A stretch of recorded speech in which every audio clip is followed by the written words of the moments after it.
And now, damn bro.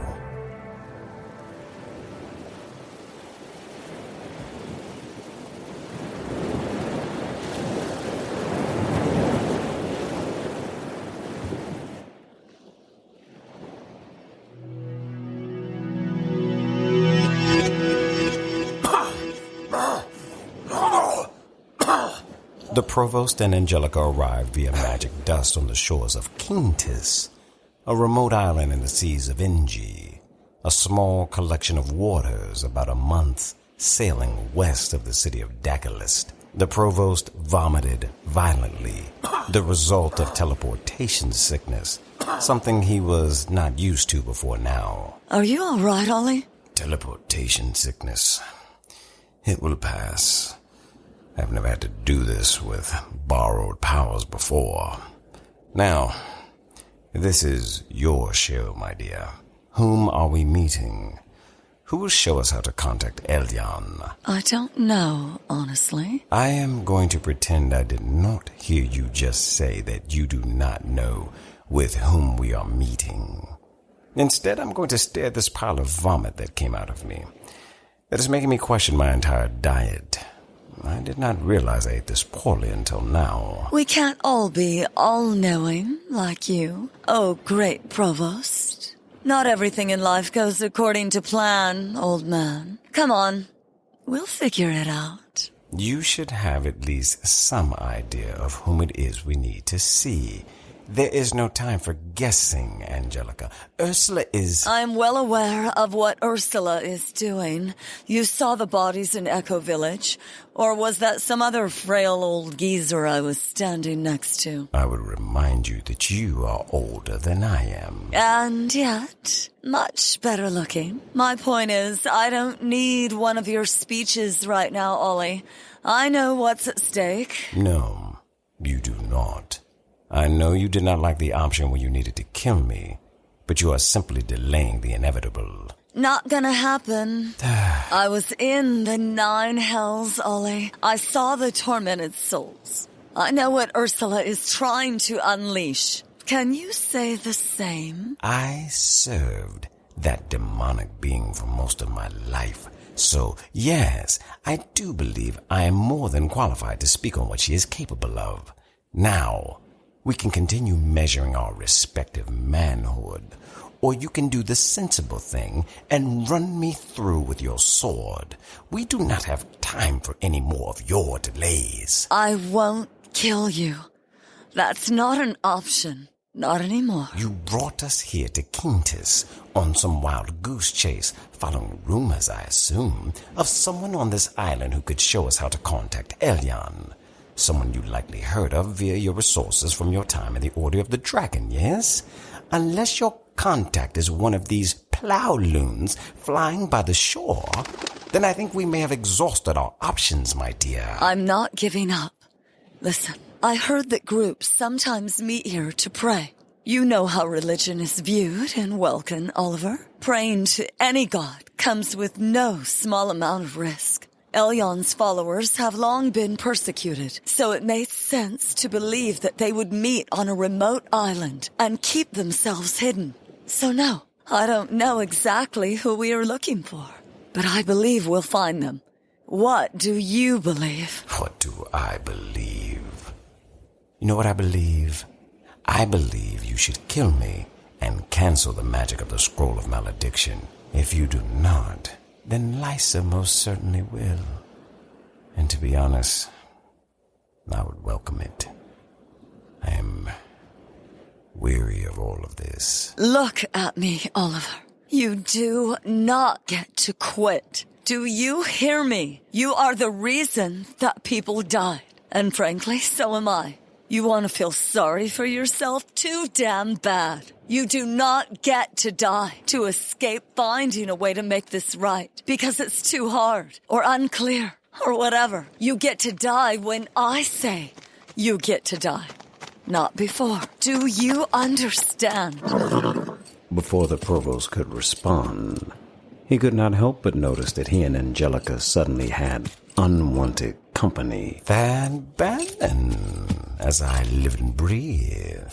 The island of Quintus is the last place I expected to find the slayer of the beast of Amlin Row. Wait, that's a real thing? This is that guy? Yes, my dear, this is the infamous Thad Bannon, the legendary... Don't say it. I hate that title. I hate everything it means. How do you two know each other? There are few in Welkin who do not know the name Provost. Less that know how evil he is, or at least used to be. I am told you have had a change of heart. I'm guessing it has something to do with those plain gray robes you now wear? Have you been following us? Did you see what Ursula did to him? How can you know all of this? Of course. He is a priest of Elyon, my dear. I always wondered where you had vanished to after you blinded the child in Amlin Row. You found solace in Elyon. Did he forgive you for blinding an 8-year-old boy to pay tribute to 1,000 years? We don't have time for this. If it were up to me, I would kill you myself. Or let Kumara do it for what you did to her. What? Giving her my grandson to raise? Yes, clearly my collection of transgressions are far worse than anything you did to a child. Ollie, what is he talking about? How many enemies do you have? Hard to say. How many people does he know? Humorous quips aside, if you are a priest of Elyon, then you can help us warn him about what is coming. We have information he needs. You have nothing he needs. Do you think anything goes on in Welkin that he isn't fully aware of? The only reason I am not killing you where you stand is because Elyon has plans for you. He sent word to our group that you were coming weeks ago. Most of the group went into hiding, fearing for their lives. He told me to remain here and greet you when you came. He already knows Ursula's plot and says you are essential in stopping it. I disagreed with him, but I serve at his pleasure. There's no possible way you could know this. And yet I just told you about it. You're not here to warn Elyon about anything, Provost. Elyon brought you here to speak to you. He will explain to you what you must suffer for his kingdom, and what your role will be in bringing about his will in Welkin. Are you ready to speak to him? The provost was suddenly very afraid, even more so than he had been when he was powerless in the caves of Zynar. Angelica took his hand to calm him. We'll do it together. I'm here, Ollie. I've got you. Elyon did not ask for you. Only the Provost. Well, Elyon will have to just get over it. I am not letting my friend go anywhere by himself. I did not think evil men had any friends. We're all evil men. Thad Bannon escorted Angelica and the provost to an area he had prepared for them to pray to Elyon. He watched as they knelt down together, holding hands the entire time. They looked at Thad because they genuinely had no idea what to do next. What are the words we say to reach him? What do you mean? The incantation, the ritual. How do you summon him here? He's not a demon that you call forth from the nine through dark magic. He is the God of gods. Close your eyes, lower your heads, and think of the most pleasant, loving thing you could ever imagine. Honor his name, seek his kingdom, and embrace his will. When you do these things, he will show himself to you. The provost and Angelica closed their eyes. Angelica reached over and gently rubbed the back of his hand, calming his nerves. Before now, Elyon had been more myth than anything else, a specter they had attempted to elude. Now they were naked before him, and they really had no idea what he would say or do to them. The provost spoke the initial words. I do not know how to pray to you. Before now, you were not actually real in any human sense. You were a figment, an enemy that we foolishly believed we could hide things from. I now know that you see all things. You know all things. There's nothing we do that you are not aware of. With that in mind, I am curious to know why I still draw the breath of life in this world.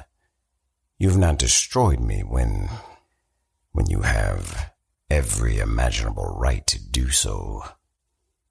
I could make excuses for my behavior, my father, my brothers, their treatment of me, or, better said, my imagination of their treatment of me.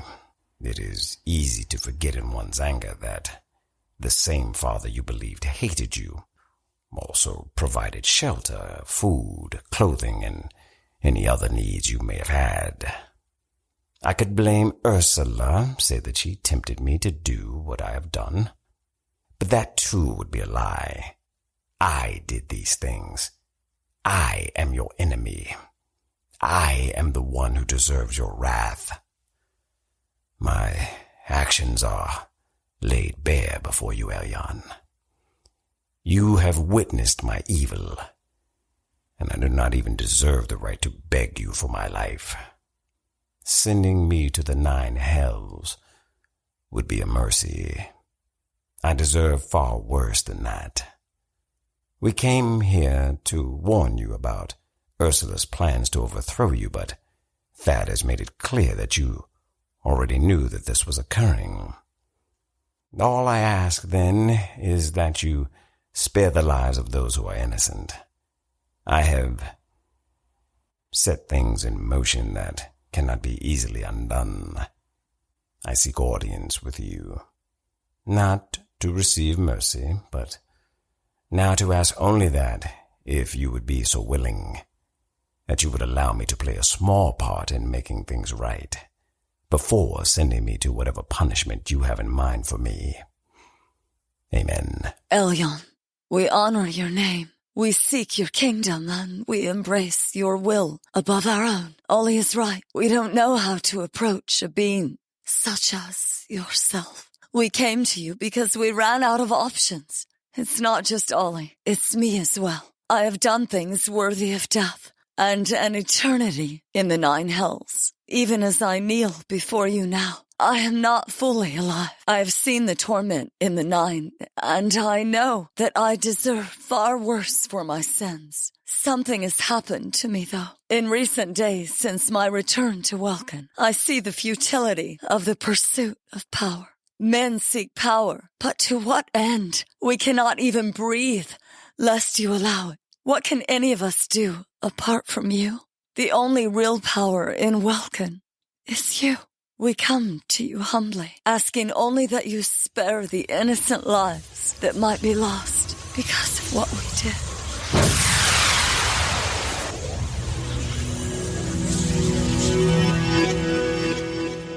Ollie?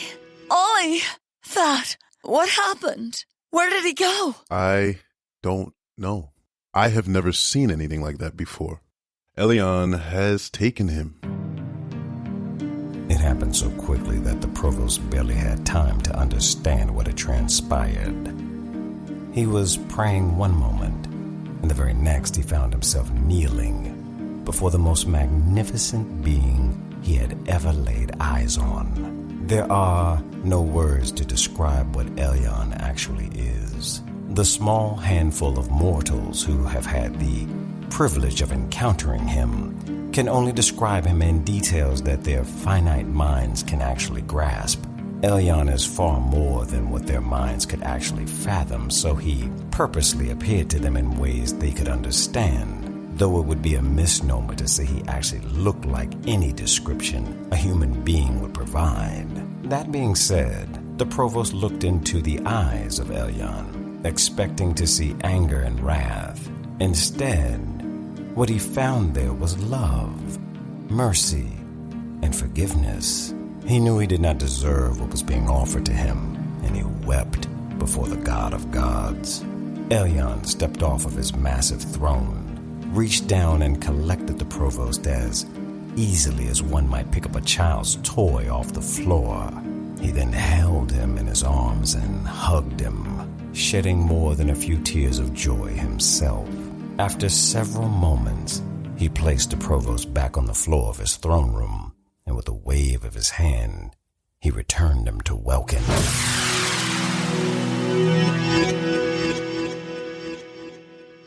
Finally! Oh, thank God. Are you all right? You're hurting me. Can't breathe. Oh, sorry. What happened? Where did you go? You scared us to death. You saw him, didn't you? You were with him, weren't you? What did he say? What does he look like? He is the most magnificent thing I have ever encountered, or will encounter. There are no words to describe a being such as that. He said nothing. He simply loved me, forgave me, restored me. And though he said nothing, I know exactly what we have to do. Prepare yourselves. Things are only going to get harder from here.